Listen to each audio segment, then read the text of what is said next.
following program is sponsored by John Chachis Insurance, your local farmers insurance agent located at 800 Avenue G in Ely, and brought to you as a public service by KGTV, Channel 10 in Ely, Nevada. White Pine County Commission meeting, August 28, 2019.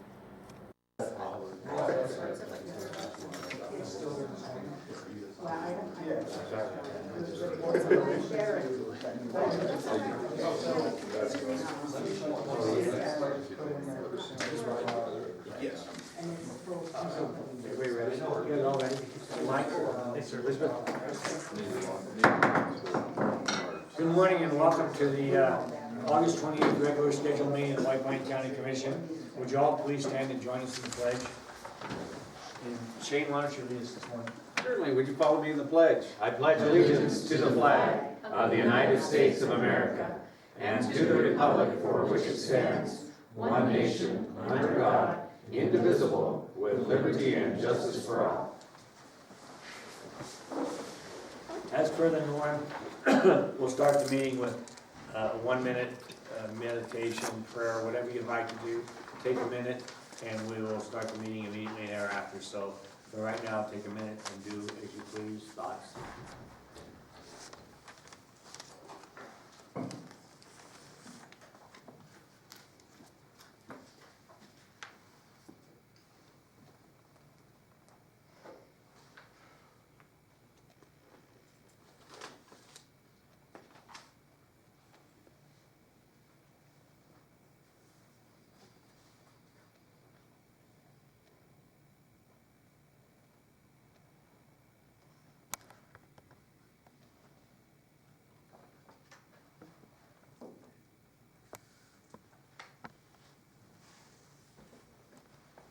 Okay, we'll open the meeting, and the first thing, if you have a cell phone like I do, turn it off.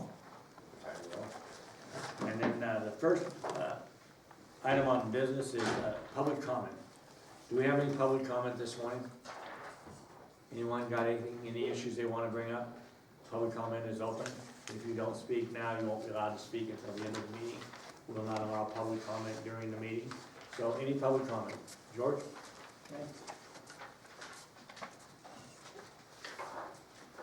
Mr. Chairman, on your agenda item 2C5, you will consider a diesel tax, fuel tax up to 5 cents a gallon. I'm opposed to any increase as long as you fail to collect any revenues you're entitled to now. You imposed a business license fee, did not collect from everyone, and canceled it, with no refunds to Christians and others who obeyed your law. You gave out 15 to 25% raises. You create sweetheart jobs at the road department for non-essential positions. You failed to enforce zone changes, variances, home occupation for Airbnbs and collect proper licensing, let alone a room tax that other Christian and non-Christian property owners pay. You have a member of the Fair and Rec Board who recently stated they had an Airbnb. Yet all the time I was there, months before that board, expressing my concern for proper licensing, there was no disclosure. What a double standard. Mr. Commissioner, your sweetheart friends need to pay property taxes also, just like everybody else. Commissioner Biden has yet to respond to any attempt for collection of track fees We from the discussed that. SNS Railroad. Could be millions, and here you are increasing taxes again. Mr. Chairman, I've yet to receive an answer from the Commission as to whether you have to sign a non-discrimination clause when receiving federal loans or grants. Mr. Chairman, the Commission needs to solicit a newspaper that will report local news and print letters to the editor. They won't print mine, they have to run it through legal. The present newspaper is falsely advertising its coverage. They have stated, what if America didn't notice? Public notices help expose fraud in government, dishonest business practices, unfair competitive practices. Find out about this more when you read your newspaper. Participate in democracy. Baloney. You need to spend your legal notice money with a newspaper that's fair and balanced. The local one is not. Mr. Chairman, how many discrepancies do I have to present before this board regarding the building inspector before you do something? Community Choir has yet to return $4,300 from the Fair and Rec Board. They were recently given another $13,000. They are not a 501c entity. They are a private club. They got signs, no trespassing, no soliciting. It's a private club. It hasn't changed. There's no ADA access to it. The public can't get to it. Mr. Chairman, on your agenda, item 1A2, you're to consider reconsideration of the White Pine County Fire District rates for special events. I can bring that up under the fire district, can I not? Yes. Okay, I'll hold off on that one. You were having the first reading on item 1B1. There was nothing in the packet in regards to what you were talking about, unless that was in the material I just got. And if that's the case, how can you folks make a decision on an item when you just get the information at the meeting, let alone putting the notice out to the public? That's all I have for now. Thank you, Chairman. Any other public comment? Anyone got public comment? I've got a letter, Chair. Okay.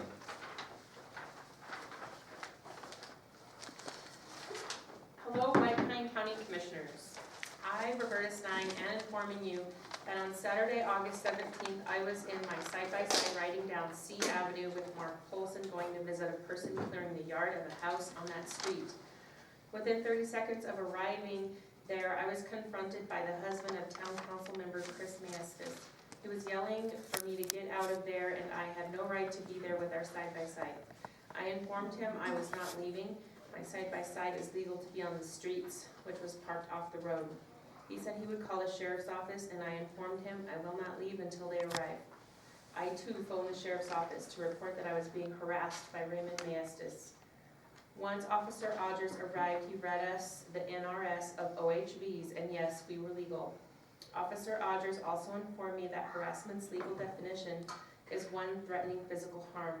I asked him to speak with the Maestas, which he did go into their house, and at that time we left. Later that day, we went back to see how the work was progressing, driving the side-by-side down the alley, not to be in front of the Maestas house. Once they saw us, he once again started yelling at us. This time he said, "Come over here so I can kick your ass." Town Council member Chris Maestas joined in using foul language at us. Again, I called the sheriff's office to report that he was threatening us. The dispatcher informed us that the Maestas had already called, claiming we were taunting them, and she is not sending an officer back over. I just wanted the threat documented, did not ask for an officer. I do not understand how it was possible that we were taunting them and we were staying off the street and not in front of their house. There are always going to be misunderstandings or conflict. However, the reason for this letter is to voice my opinion that a member of the town council should know the rules and or laws and should be held to a higher standard to uphold safety of the public since they are representing the town and the county. Thank you for your time. Sincerely, Roberta Stein.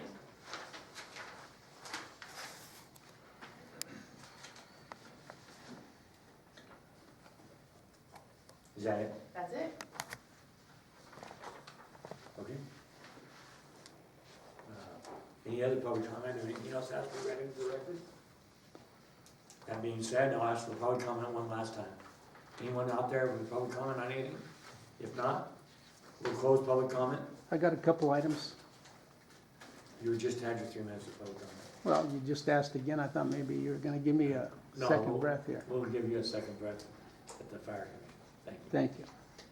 And right now, we're gonna recess the regular county commission meeting and open the 9:05 special fire commission meeting. And now we will allow public comment. Is there any public comment on the fire commission? You got public comment? Please come Yep. forward.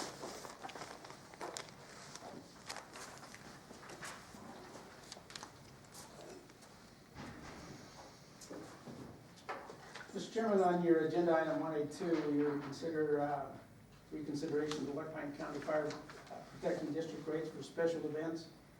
The backup material does not provide the old rates to compare it to a new rate. I'm not sure what you're talking about. The agreement is with the Ely Volunteer Fire Department, the MS service program, and not the city of Ely. The volunteers don't own anything. The city of Ely does. The agreement should be with the city of Ely. It's misleading here.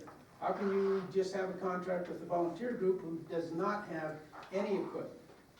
The Ely Volunteer Fire Department does not, again, doesn't have any equipment. I want to know where the money goes. Does it go to the city, or does it go to the fire department? The volunteer, excuse me. That's not clear. We need to be clear on that. Where is that money going? If the taxpayer's gonna pay, then they need to be the recipients of any income coming in. But it's not clear. Thank you. Thank you. Any other comment in the fire district? I'll ask one more time for public comment on the fire district. Speak now, or you'll have to wait till the end of the fire commission. Okay, I don't hear any or see any, so we are gonna go on to item 1. Item 1 is discussion for possible action, request for reimbursement from the city of Ely for assistance with the re-permitting of the White Plain County ambulances with Nevada State EMS in the amount of $677.73. Elizabeth Francis. Thank you. I just received an invoice from the city of Ely, and that was in your backup material. The total was $677.73. I was able to confirm the ARF truck review with Lance, and he's authorized that. The working on the White Pine County Ambulance Service Nevada State re-permitting is one that I need assistance with as far as approval to go forward and pay. I didn't have clear documentation or authorization on that, so just seeking approval for that $330.60. That's a portion of the $677.73. Any questions by anyone on the commission? When you say you didn't receive documentation, you mean you don't have any receipts? I mean, I see this, but Yes, there's no backup with it. Is that, correct. I mean, we're being charged for the Nevada State re-permitting. I do know that we had an issue as we went from one, while we were in between fire chiefs, in making sure our ambulances were properly permitted with the state, and I believe that the city was asked to assist. I don't know by who or who authorized it, but I just need approval. I do believe all of our ambulances are properly re-permitted, and I do believe that the city did assist with that. Ralph McClintock and I authorized it because it was a time-sensitive issue. Would have been something we had to pay for anyway. No, our own chief or our own paid staff normally would take those ambulances up to Elko, go through them with Bobby Sullivan, get the certificate for the year. But we had our McGill fund, all that stuff we had to get done, and so city staff took care of it for us. and they didn't have any documentation, Well, evidently. what kind of, That's- I mean, other than the certificate itself, I guess. Okay. Yeah, and I think they're just asking, evidently Bodie did this outside of his normal work hours, and they're just asking to be reimbursed for his time. I believe we paid all of the permitting fees through the fire district. And this is not something that's covered by the interlocal agreement, because it's something normally we would take care of. And it also was a service provided prior to the beginning of the interlocal agreement, which didn't start officially until July 1st, and this was back in May. So I just wanted to go ahead and get this But paid, the but documentation was signed April 1st. I'm sorry, the documentation. Yeah, that, at least the one that I had signatures on it. Unless I've got some of my paperwork confused. Because Okay. I thought that it had reverted back because of the fallout and everything, so. I think, I don't no, I think it was kind of like a mutual aid thing that Okay. went back to April 1st. Okay. And that, but they did put someone on to overtime to make sure we No, have I ambulances that appreciate the were clarification, certified. thank you. Yeah, And since it wasn't a commission action, it's more for ratification. yes. than Yeah. reimbursement. Okay, I go ahead and move to approve. Second. Motion by Lori and a second by Travis. Any further discussion? All those in favor? Aye. Opposed? Passed unanimous. Item 2 is discussion for possible action, reconsideration of the White Pine County Fire Protection District rates for special events. Brent North, Fire Chief, and Elizabeth Francis, Finance Director. Brent, come forward, please. Thank you. And I handed out some items related to this morning. and there was some material in your backup. And basically, what we need to do is get direction from the fire commission on where they want us to go. In researching the material related to the special events, there's been controversy over the rates, and it came up last summer, and it came up just recently again this year as we invoiced someone for a special event. And so I went back and I researched the meeting minutes from when we had issues last year, and there was some consideration that was given to a entity that wanted to have a rodeo here in White Pine County, and the action was that they were reduced costs. However, they felt like them being the fire, at this point, I believe it was the county commission, felt that we needed to go ahead and do some kind of a policy. I believe it was Commissioner Shane Bybee agreed and stated that we're not being competitive, we're putting undue pressure on groups, and he would support a discussion as long as we address a revision of this policy. And then we had another issue that came up subsequent to that, related to needing to go ahead and look at the I believe it was related to the Silver State Classic. So between the shifts in the different leadership at the fire district, the fire chief, the interim, the changes that occur, I don't think we ever addressed a policy revision. And so we put in examples of what they do at the city of Ely for their special event rates.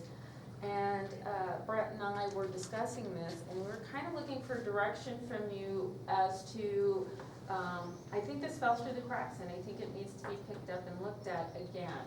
So we're just looking for direction, Brett. Yeah, we just wanna get more in line with the city, since we're all working together. We wanna be even keeled on what we're charging for special events, so that if something comes up and Ely's busy, then we can do it, and it's the same cost. It's not higher for what we charge as opposed to what the city does. So we're just looking for direction on how you wanna do it. Go ahead, So, Cory. I was gonna say, so that it's on the record, would you, let everyone know what those differences are? So Yes, far? the city charges $75 an hour, minimum 2 hours for a special event, and then they pay their EMTs out of that 75. And the county right now gets $100 per hour for the ambulance, and then they charge $20 for an advanced EMT. Off the top of my head, and then there's a rate for the basic and driver only. Ely just charges a flat 75 per hour. And that doesn't matter, like this says up to four units, so does that? They just got a minimum 2 hour. So if they go to the So one. if they have like 1 to 4? It's per unit. It's per, it's yeah, per- that hundred, yeah, yeah, that's it's per per unit. unit. Okay, Yeah, so if there's, okay, that's where I was trying to make the, yes, if there's 2 ambulances, then it'd be 2 okay, charges. so the county's was $400 up to 4 units Mhm. total. So if you had 1 hour, you had 4 units, it would still be $100. No, it'd be $400. It'd be 400. It's $100 per Okay. unit per That's what hour. I, Yeah. when Yeah. I read this, It's $100. written When I was funny, yeah. yeah, Yeah, when I it read is this a little last vague. night, I just, that's why I needed Yeah, it's clarification. 100 per hour I per didn't know if it unit. was like that for anybody else, just me. Okay, appreciate that, So, thank you. And you're saying the city's $75. yes. So what we have here, And without a personnel charge. Yeah, so what we have here is the county's fees. And you're asking for us to update the county fees to be coincide with the cities? Yeah, So we would reduce ours from 100 to 75? yeah. And drop the personnel and charge. drum, drop the personnel and charge. basic and advanced? The- They get, Ely's EMTs or personnel, Just whether paid they're out. basic, advanced, or driver only, Okay, get the same pay on the special event. And that's paid out of that $75. I think there is a point well taken that we wanna make sure we're providing safety at special events, but we don't want to overcharge so that we discourage people from holding events here. Absolutely, that's the thing, is we wanna promote an increase in special events. And as long as we're covering costs, and I think now that we're in an agreement with the city, it's important that we mirror in fee structure. Yeah, I would like to say with Shane, there's no reason to have a higher rate and, build up any sort of a wall here. So I would move that we adopt the city rates.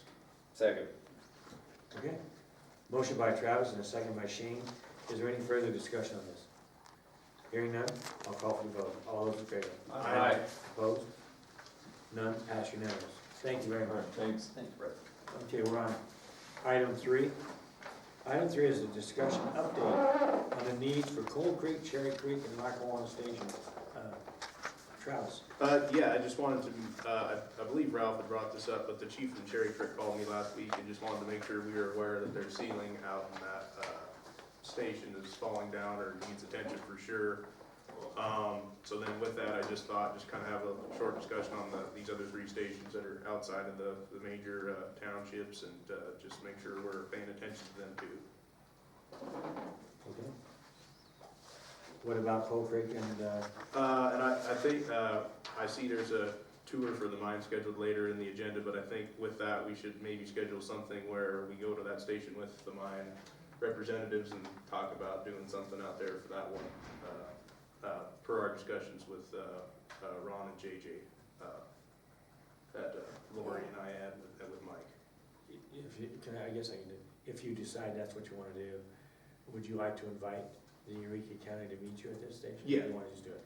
Yeah, we can Okay. figure it out, Okay. yeah. All right. And then if anyone had anything else to bring up on these 3 stations, to just, bring it up now. Okay, that's an update, is that what you got, Travis? I just wanted to make sure that, everyone was aware that Cherry Creek needs some attention on their station ceiling. Okay. We've gone through all of them, so thank you very much for that. Anybody got any questions of what Travis just presented? Hearing none.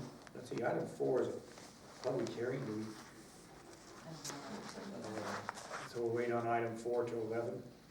Item 5, Same thing. item 5 is the same as 4. All the way through 7. Okay, so we're going to wait 4 through 7 will be reopened at 11 o'clock during a regular timed item. Am I right, Mike? Yeah, we'll come back and, probably open up the fire commission again. Okay. And I see these same things around the county commission. Should we do that as well, I guess? We'll talk about it when we get to it. Okay, so items 4 through 7 are timed for 11 o'clock, so then we have 11 o'clock timed item. Item 8 is discussion, update, report from the committee assigned to the August 14, 2019 Fire Commission meeting to streamline and coordinate efforts in getting the outlying volunteer fire departments the needs addressed in the most expedient manner possible. Lori Parson, Brett North, Mike Weeble, Bill Calderwood, Elizabeth Francis. Lori, why don't you take the lead on this? I think it was a very productive meeting.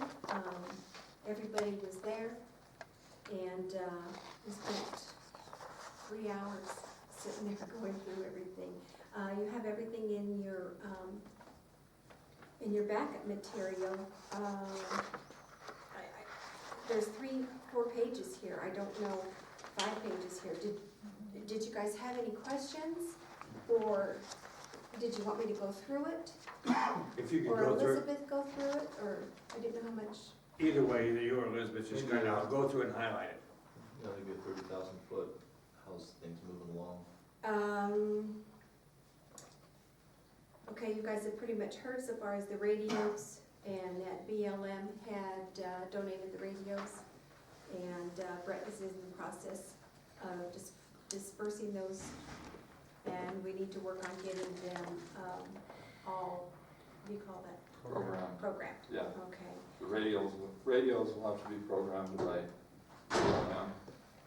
When their radio tech gets off fires, I will be working with him to get the handheld as well as the mobile radios programmed.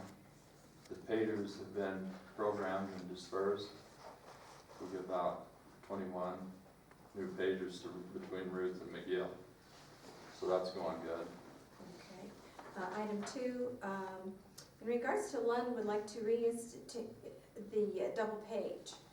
And we are still working through various options on this request. We did have an incident, was it Friday? Yes. Friday, I think it was, where Lund was not toned out through dispatch. So we still need, that still needs some work. I wish the sheriff was here, we could kick that. I do too. I don't see the big deal in hitting the page twice to. Well, they weren't toned down at all. They weren't toned at all. So, yeah, even worse.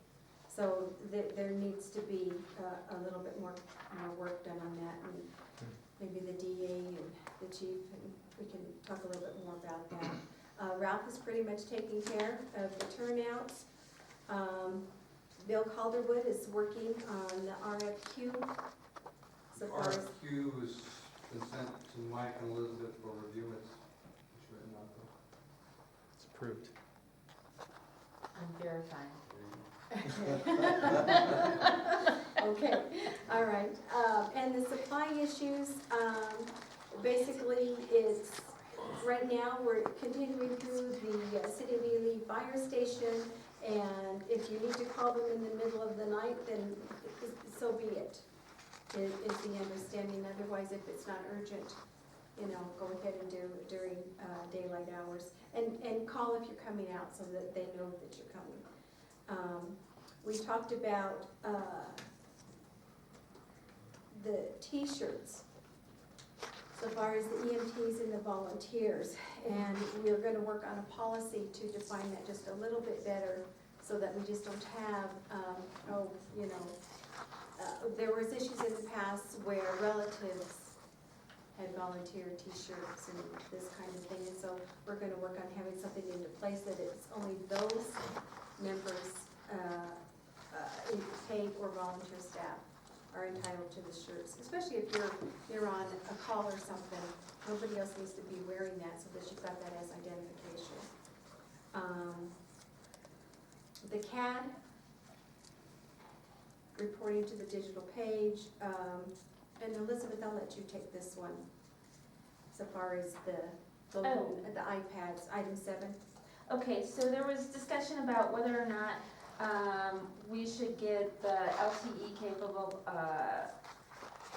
tablets out to the stations, or if we should go ahead and just provide the tablets and then have internet at each station.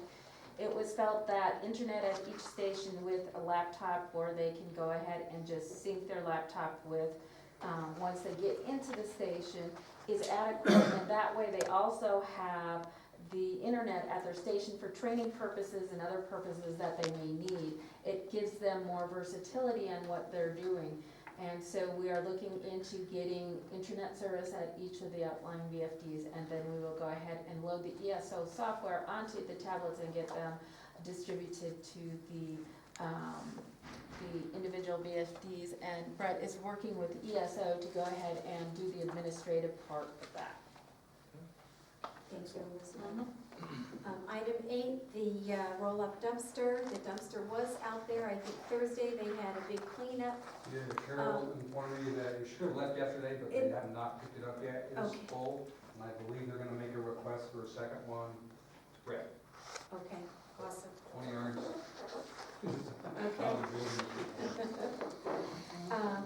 Item 8 has kind of been an issue in regards to the ground transports, where this is where a patient requests to be transported or transferred to another hospital via ground instead of going by flight. Volunteers have done this in the past, and the prison uses this a lot. And anyhow, we thought that we would look at MedX taking part in this. But all of the stakeholders involved with ground transports, we need to visit with them and come up with a solution to that. So, item 10, the training is complete on this. And so far as the air compressor for filling the VO2 tanks. The automatic lift gurneys, this was approved by the commission on August 14th. And we're